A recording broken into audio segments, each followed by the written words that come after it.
बिस्मिल्लाहिर्रहमानिर्रहीम। अस्सलाम वालेकुम स्टूडेंट्स, मेरा नाम है अरबाज़ और आप देख रहे हैं मेरा YouTube channel study abroad with Arbaaz. आज की वीडियो में हम बात करेंगे कि आप किस तरीके से एक और फुली फंडेड स्कॉलरशिप के लिए अप्लाई कर सकते हो। इसमें बेसिकली करना क्या है, आपने एक एप्लीकेशन फॉर्म फिल करना है एडमिशन के लिए और दूसरा फॉर्म आपने फिल करना है स्कॉलरशिप के लिए। तो दोनों तरीके मैं आपको बताऊंगा कि किस तरीके से आप फॉर्म को फिल करोगे। स्टेप बाय स्टेप वीडियो को देखने के लिए आपने वीडियो को लास्ट तक देखना है ताकि आपको समझ आ जाए। अब चलते हैं अपने वीडियो की तरफ। सबसे पहले आपने इस वेबसाइट के ऊपर आ जाना है, इसका लिंक आपको डिस्क्रिप्शन में भी मिल जाएगा।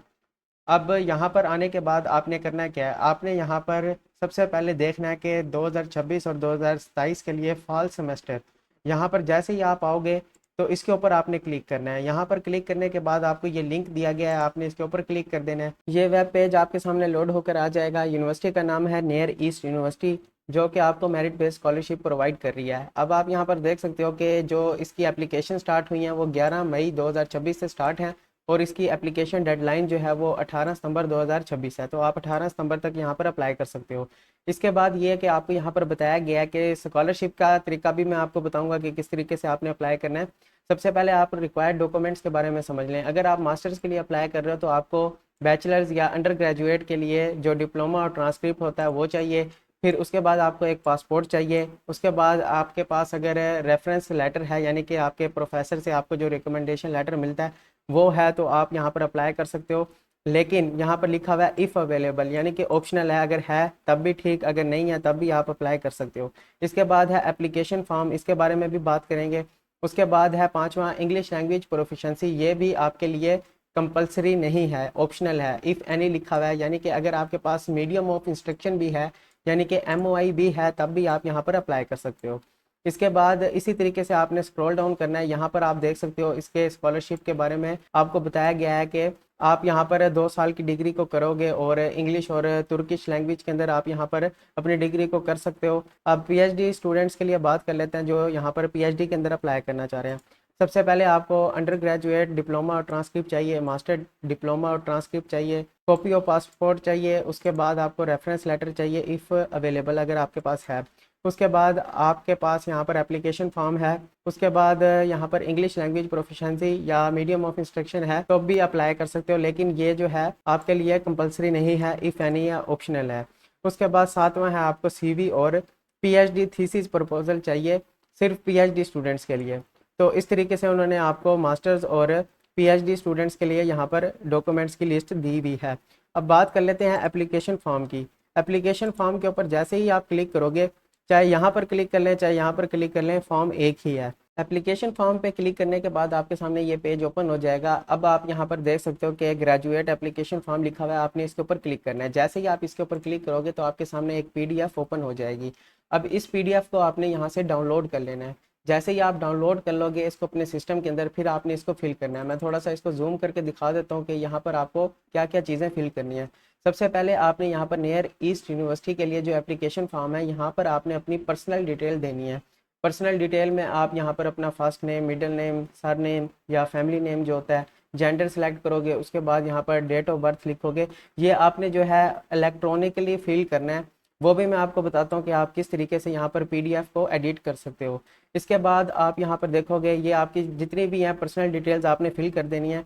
उसके बाद यहाँ पर आपका है फैमिली डिटेल्स, आपने इसको भी फिल कर देना है।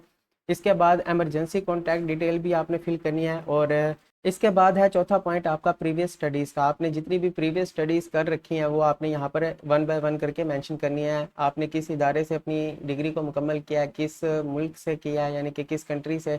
उसके बाद यहाँ पर आप बताओगे कि आपने किस साल एडमिशन लिया था और किस साल आपने अपनी डिग्री को मुकम्मल किया है। उसके बाद यहाँ पर आपने CGPA बता देनी है। तो इस तरह 1 बाय 1 करके आप अपने हिसाब से एजुकेशनल डिटेल डालोगे। फिर यहाँ पर आपने स्क्रॉल डाउन करके 5वें स्टेप पे आ जाना है। यहाँ पर आपने फाइल के ऊपर टिक करना है। यहाँ पर आपने 2026 लिखना है, ईयर ऑफ एंट्री, और यहाँ पर आपने 2026-27 लिख देना है। फिर उसके बाद यहाँ पर टाइप ऑफ एडमिशन आपने डायरेक्ट के ऊपर टिक करना है। और यहाँ पर आपने प्रोग्राम, जिस प्रोग्राम के अंदर आप अप्लाई करना चाह रहे हो वो आपने यहाँ पर लिख देना है नाम। उसके बाद यहाँ पर आपके पास प्रोग्राम्स की डिटेल्स हैं कि कौन कौन से प्रोग्राम्स ऑफर हो रहे हैं। यहाँ पर आपको बताता जाऊँ कि कुछ प्रोग्राम्स जो हैं वो थीसिस के साथ ओपन हैं और कुछ प्रोग्राम्स जो हैं वो विदाउट थीसिस भी हैं। तो आपकी मर्ज़ी है कि आप किस प्रोग्राम में यहाँ पर अप्लाई करना चाह रहे हो। जैसे कि आर्टिफिशियल इंटेलिजेंस एंड इंजीनियरिंग, ये भी एक प्रोग्राम है।